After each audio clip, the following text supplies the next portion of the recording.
This subject, wealth and income inequality, are the biggest moral crisis.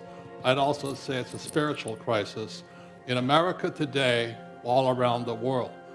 This gap between the rich and everybody else is reaching critical proportions. And I think one of the biggest crises is the young people. Today's young unemployed become tomorrow's unemployable. They lose valuable jobs, training skills. So I'm going to be talking today about why the rich are getting richer. Commercial message, my next book coming out. But I'll explain some of the tricks of the trade, why guys like me get richer and everybody else is not. But anyway, I'm the author of the book, Rich Dad, Poor Dad. Never see a show of hands. How many have read Rich Dad, Poor Dad? Oh, good, some of you have. Who has not yet read the book here? Oh, good, there's some customers out there. Happy to see that. Rich Dad, Poor Dad, I came out in 1997. I said, your house is not an asset. And it drove people nuts. It just went crazy on me, because that's a common belief. But when you can't make your house payments, you find out it's the biggest liability you got. And Donald and I love real estate. I love real estate. I think it's the best thing going, better than sliced bread. But if you're not smart with it, it's like a loaded gun. You know, you can protect yourself or kill yourself with it. So real estate is, to me, the best vehicle, but you've got to be smart with it because we're using debt. Debt is a great thing, and to be big and to be very successful, debt is a very useful weapon. But you have to be very careful. That's correct. So the other thing with when people say live below your means, you don't like to live below your means, do you? No. And I think when you say to somebody live below your means, you wipe their spirit out. It's like saying somebody, if you want to lose weight, go on a starvation diet. It doesn't make you healthier to starve yourself. So I would rather get financially educated. That's why I read your books, because this is my greatest asset. I want to feed my brain so that I can expand my means without getting into excessive debt or where I start to lose.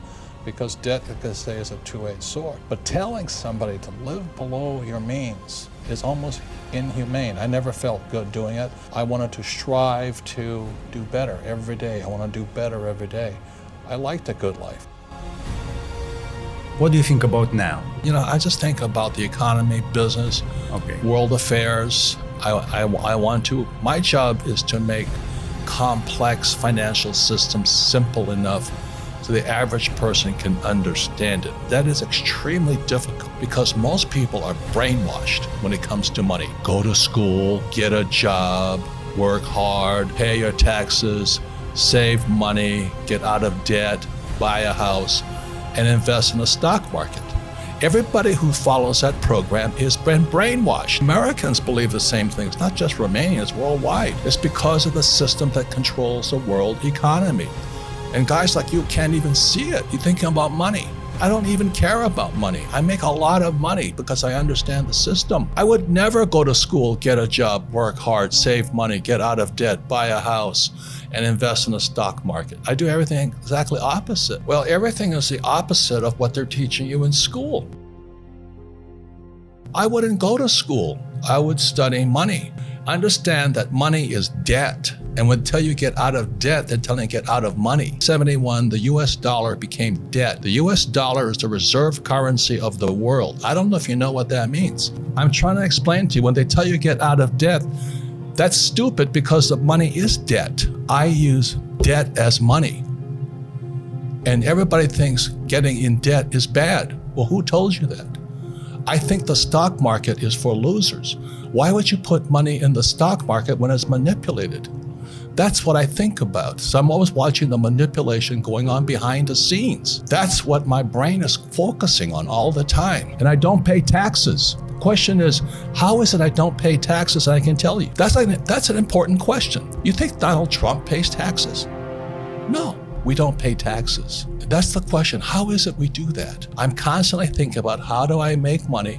How do I serve more people? How do I create new businesses, make more money, and pay less taxes and serve more people? And the person who's been told to go to school, get a job, and work hard, you're going to pay taxes. Why? Because you work for money. So the question, well, how does a person not work for money? You want to be an entrepreneur, you choose to be an entrepreneur, but you've got to study. They're two different people. What you have to study is different. mentally, emotionally, and spiritually.